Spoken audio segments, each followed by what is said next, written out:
the day of adoption events at different places and provide photography skills for the website. And then in Baton Rouge, he would volunteer, usually like Thanksgiving and Christmas at soup kitchens because he couldn't fly back to Oregon for those events, and so he'd go do that. And he also worked with a group that was called FIT, Famine is the Enemy. I think he's been working with them more recently, helping feed the people. And another thing he had going, some of you might have seen it on his website, is he was volunteering at Planned Parenthood, you know, in Louisiana. I don't think because of all this abortion upset and everything, I think there was like only one Planned Parenthood around, and he would volunteer to escort the women up to the door so they wouldn't get harassed by protesters. And he had a fundraiser on his Facebook for that. And then his photography, you know, he's always done a lot of photography, just at random things. And then, especially when he's down in Florida, he started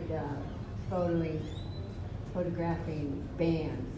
He loved doing that. One thing is they'd let him in for free if he was the photography. And at first he was always afraid to ask for money for it. But it got to where finally he got to a level where people would pay him, and then he started being able to ask for the money. And one of the bands even used his one of their photos of him on their CD cover, which he was really proud of. And then he also would photograph roller derby with his wife Lexi. She's been into roller derby for a long time, and he'd go and he'd just do it for free. He'd take pictures of the action. He got some great action pictures and pictures of all the girls and group pictures, and he loved doing that. And he also got involved with, it was called Action Pack Wrestling. He'd go to their events and take a lot of photographs. They even paid him for that. He loved doing that. And he won several contests. There'd be contests. One of them was like at the Baton Rouge Zoo, and he won a prize for that. He had a real close-up picture of a pelican, and I think he won the band favorites, and he got second prize in the overall on that one. And another one that he got an award for was, I can't remember what it was. It was I think it was it was either the panther or the jaguar, and it was something to do with green and black, and he wanted to know which. Oh yeah, it was called the Green Photo Contest. So he took one of these, where it was just a black jaguar sitting in a lot of green grass and green foliage, and he won that one too. And then the Baton Rouge Art Council started placing his photos in places like the City Council had a bunch of the photos up there, and the mayor's office. The one that was just on here was the one that's up in the mayor's office. And I have the Southern, what was it called? Southern University. Southern University had some of his photos, and there was a dance studio that put a bunch of his photos up, and a coffee shop. You know, they display them, and sometimes people would buy some of them. And then he and Lexi, when they got together, started going to a lot of art markets. He started making computer jewelry. He'd take motherboards and put other things on them, and he made some really neat jewelry. He'd sell that, and then Lexi, she started making jewelry, and now she's like gone wild. She was always busy doing that, is what Carter told me when you were home. Either that or working, or roller derby. And so they did a lot of that. And the only other thing I wanted to say was this, if I can get through it. There's a group down there in Baton Rouge called the Fallen Riders Foundation. And they're going to have a memorial ride for Carter here pretty soon, and then anybody who rides on motorcycles can go And the police are even in escort and stuff like that. So that's going to be pretty cool. He would love that. And they're even making a patch with his Faith Photo logo on it, so the guys can put it on their leathers. It's a really neat logo. In fact, this morning, was it this morning or yesterday? This morning, Lexi and Shane and Sean and Jesse all went and got one of the logos put on. I think everyone except Sean's is like up on his shoulder, but the other ones have it right on the wrist. If you get a chance to take a look at it, it's a pretty neat place. And I decided because of some of the medication I've been on, I better not get one, but Lexi told me she'd make me some earrings. But it's a really nice logo. I guess that's about all I want to say. You want to talk next, Lexi? Okay. This is his wife, Lexi.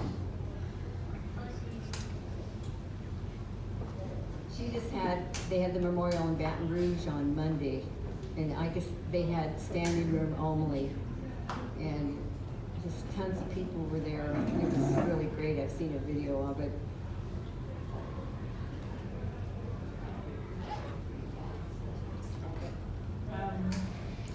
I'm Lexi, Carter's wife. I've not really written anything down. I didn't know what I was going to be able to say. I said this in the memorial on Monday at Baton Rouge. I couldn't write the words down, so this is going to be a bit ad lib and probably a bit all over the place. But I'm gonna do my best because most of you don't know me and have not met me. I wanted to try and share, some stories of us and things like that. And I'm glad I've come to meet you all. I'm just so sorry that it's under the circumstances that it is. As Julie said, we had a great memorial on Monday in Baton Rouge, and it was standing room only. We had about 150 people there in total over the whole event, which at 11 p.m. at night I had to kick people out of the house because I had to get up at 6 a.m. to fly here, and I just literally had to get someone to announce that they had to leave the house because people were still wanting to carry on and drink and celebrate and share stories. And people were there that I had not met before, and people who had never met each other, and they were just talking and laughing and crying and sharing, and that's how I wanted it to be. I wanted it to be a celebration. I wasn't able to say much on Monday. I did manage to share a bit of a reading that a friend of mine had shown me from Norse mythology, which Carter was very interested in, and it's your great, I don't know how many greats back, grandfather. Okay, yeah, and he always used to tell me how he was related to Odin and Thor, and if there was bad weather, he'd say that he'd talk to Thor and he'd get it sorted. So I like to think that that's why Hurricane Barry was only a drizzle, and it wasn't like a full-on hurricane. But today we actually took Carter's ashes down to the river. I don't know the name of the river. Yeah, we took his ashes down there, and we sent them out on a little homemade kind of cardboard wooden Norse boat, and set light to them on the river, and I think he would have really liked that.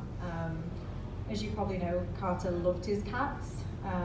It's all he ever talked about, and I think you told me that his first word that he said was kitty. Yeah. And so a cat of ours that passed away last year, Maurice, who I think is somewhere on these pictures, I brought some of his ashes as well and kind of mixed them in with Carter's when we send them out, and I like to think that he would really appreciate that. Carter and I met on a well-known dating app, Tinder. I'll leave you to make your own minds up about why we're on Tinder.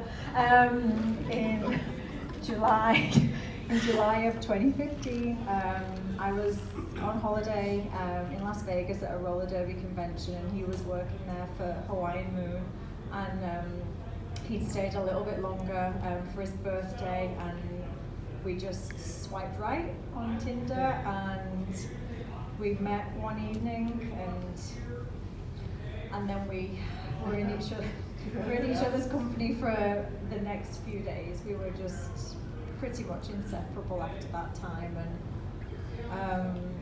I like to think that when you know, and we knew.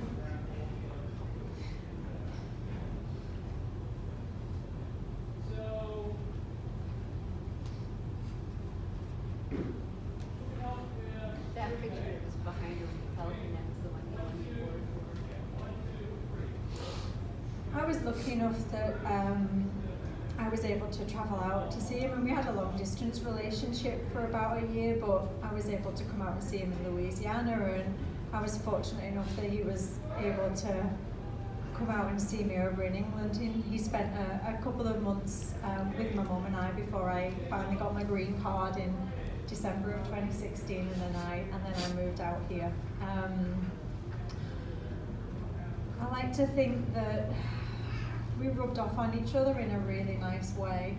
We were very similar in a lot of ways, but very different in a lot of other ways. And I like to think that some of my practicality and maybe neatness sometimes kind of rubbed off on him, only a small bit.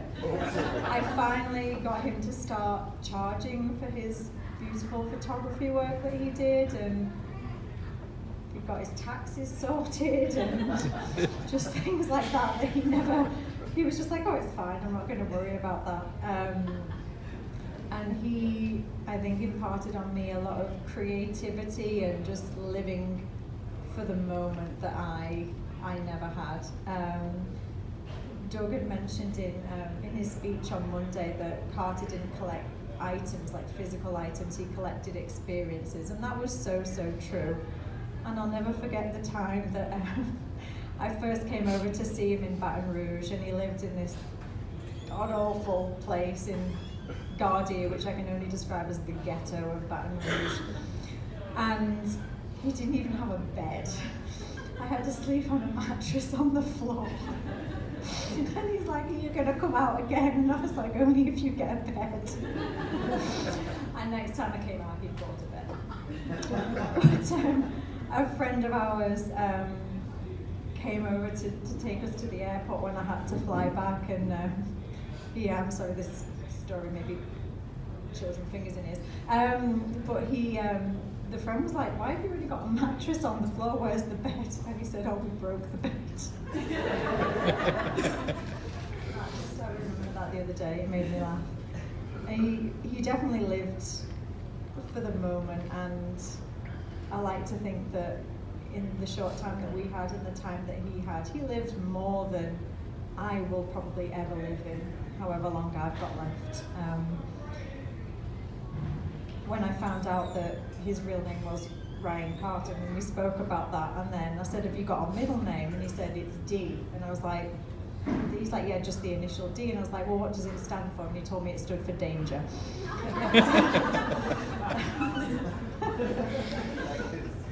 Yeah, that I think just summed him up perfectly, and I think, yeah, it really did. And I think he would have been overwhelmed with the amount of support that we have all had, and everybody that's come out to show their love and appreciation.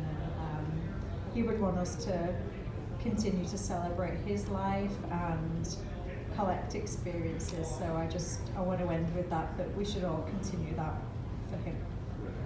Thank you. Good. That was very ad-lib, sorry. Thank you.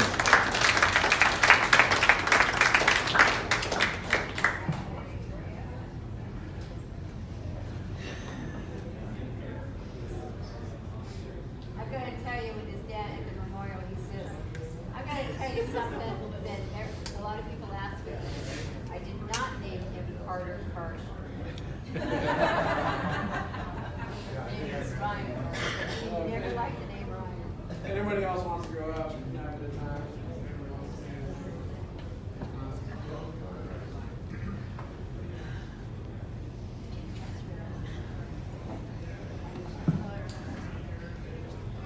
those of you who don't know me, I'm TJ. Carter would call me TJ. I haven't gone by that in 20 years, but he would not call me any other name, I'm sure. I knew him, shortly after you guys moved to Oregon, I think. Must have been 2nd, 3rd, 4th grade, something in there. And when Carter first came to our school at Sherwood, Hopkins, for those who know the area, one of the very first things he did is he wrote a rap on environmental stuff, Leave It Alone, and sang it in front of the whole class. And that was not a great way to make friends, but it was a good way to find itself into my friend circle.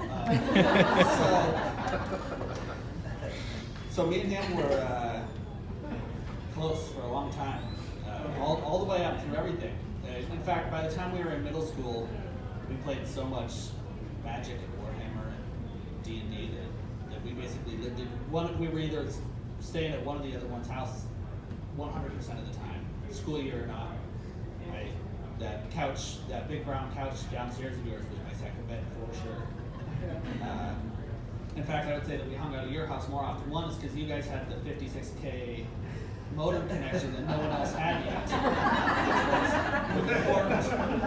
And if I'm going to be perfectly frank, amongst my teenage friends, he had the best literature collection all the way compared to anyone else, and that was an important factor at the time. And Shane knows what I'm talking about.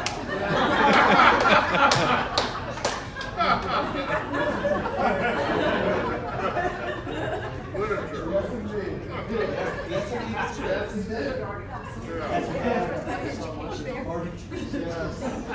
at a young age. Yeah, that's true. And when I first met Carter, he was not the gregarious guy he was, but he was still the most genuine, just the genuine, honest guy he always was from the very beginning. And it definitely took him a while to kind of blossom into the kind of over-the-top, open guy that he ended up being. And over the years, I could stand up here all day and tell stories about the kind of antics we got into and things like that. I'm not going to spend a whole lot of time, so I'm gonna choose one. I thought about it, and I think the one story that kind of encapsulates him the best was we had just graduated high school shortly, maybe New Year's of that year we had graduated high school, and at that time Ryan had gone back to Florida for a little while, but he was back in town, and we kind of had a last, I don't know, teenage rebellion party hurrah with my parents out of town and broke into the liquor cabinet. And Jennifer, you might have been there, I don't know. It was definitely all of that same crew of people, and people definitely imbibed. I didn't. I had never drank. Carter sure did at the time. And it got on to the late hours of the night, and everyone collapsed in all corners of the house. And he was upstairs in my sister's bedroom asleep, and there was 2 or 3 other people sleeping in that bed too. That's how things kind of ended up that night. And in the morning, everyone shambled out of there, and I started picking up the people who left behind. But very shortly, early in the morning, 6 or 7, I get a phone call from Carter. And he says, TJ, I wasn't going to tell you this, but you know I was wearing those vinyl pants last night? And I said, yeah. He said, I'm pretty sure I wet the bed, and it's probably all pooled at the bottom of that bed. I wasn't going to tell you because I didn't think you'd find it, but I had to tell you. And both in wetting the bed and in feeling that he had to call me and tell me afterward, both of those are very much Carter things. So, that's where we're at. Thank you.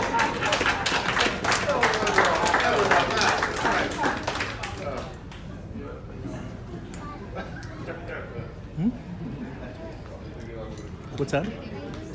Sure.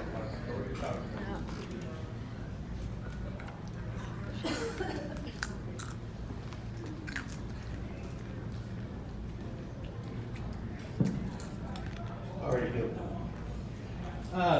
Those who don't know, my name is Sean Hennessy. I am Carter's cousin. So I'll say we go back for a long ways, pretty much as far as my memory goes back. Carter's been part of my life. some of my earliest memories with Carter, I mean, some fond memories. Going back to grandparents' cabin, feeding the chipmunks right outside of the cabin. And remember when, after we lived on the East Coast and come visit you guys in California, Carter and I just waiting for that ice cream truck. I used to love coming over to your place because the ice cream truck came through your neighborhood, and that thing was hauling ass through the neighborhood. So we had to get out there quick for that ice cream truck. It was a great time when we can get out there. And then later on in Sherwood, we spent endless hours talking about superhero powers.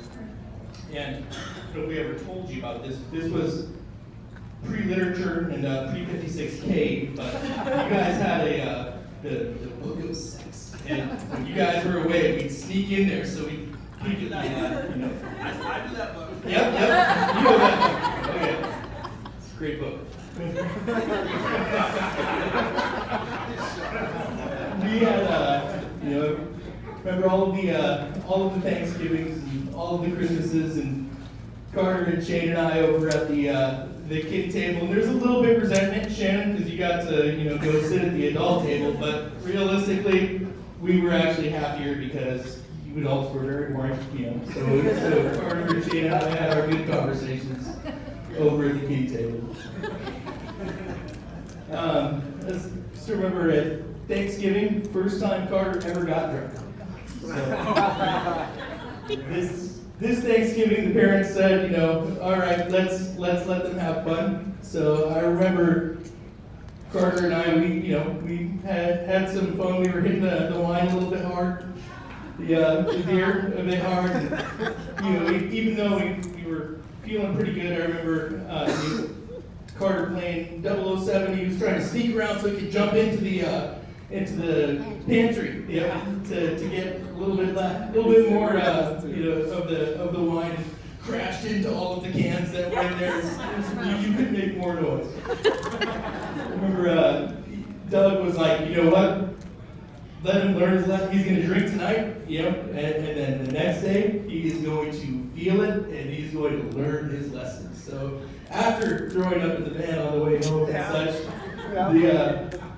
Carter wakes up the next day and right as rain. No problem. And he must have magical power, because that was generally when I talked to him. He just did not experience that the next day. It was something else. Was with Carter the first time he did karaoke. So I know that he loved doing karaoke. After that, the first time he did karaoke was out here. Must have been visiting, and Doug was out here and wanted to take us out to the bar, have a drink. Carter was 21, I believe, or maybe a little bit older than 21. And so we went over to the hot seat, and he went and did Kid Rock, Cowboy Baby. So we did that. I'd never done karaoke, and I remember the amount of admiration that I had for him because of his giant cojones. He just put himself out there, and that was just him. What's that? Oh yeah. So, fancied myself a pretty good singer, and I still didn't have the cojones that he had. Just go right out there and put himself out there, and that was kind of how he was. Carter was very much putting himself out there. He didn't tailor himself, his communications, based on what he thought somebody might think about what he said. There's just a courage to the way that he communicated, and the way that he was, and I've always admired that. I gotta tell you, last time I heard him do karaoke, he sang "Bad to the Bone," and he said, I was with him, and he said, "I'm dedicating this to my mother. She eats nails for breakfast." Eats nails for breakfast. You're really gonna miss him. He was a very special guy. He was very special to me, and I'm just so grateful for the experiences that we've shared and the memories that we'll have.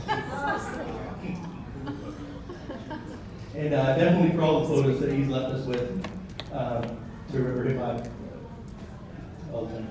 Thank you. Very nice.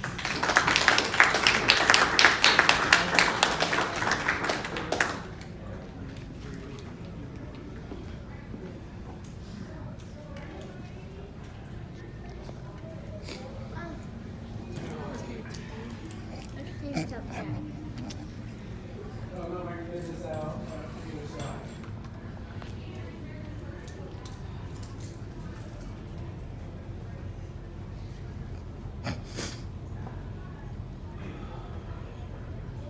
You know, I grew up with my brother.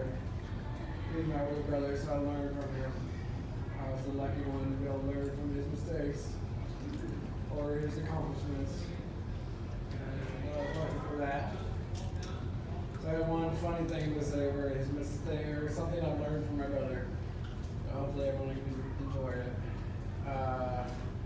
This is the one thing I learned from my brother is where if I ever have a girl in my room, make sure you never push the lock button on your intercom system. So your mom can't hear everything that's going on.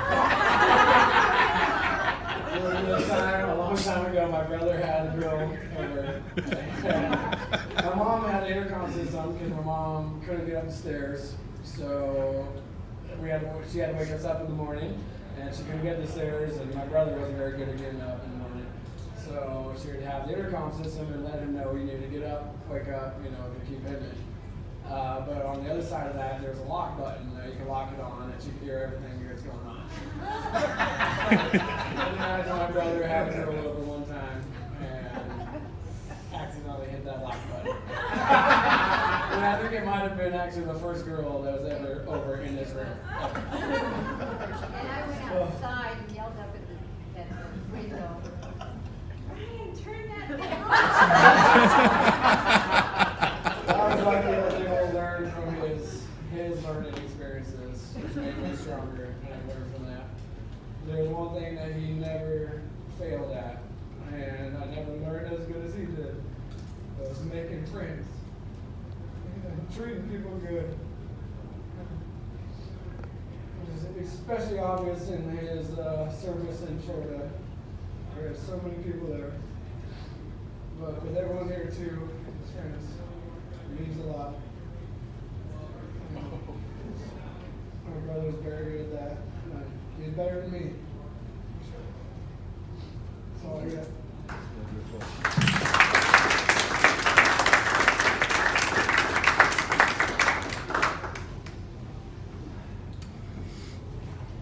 I gotta say, Shane was pretty good at making friends too. He's got a lot of friends.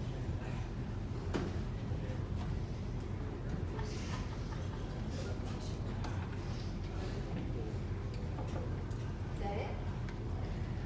You guys can continue drinking or eating or whatever you want to do. Oh, you want to say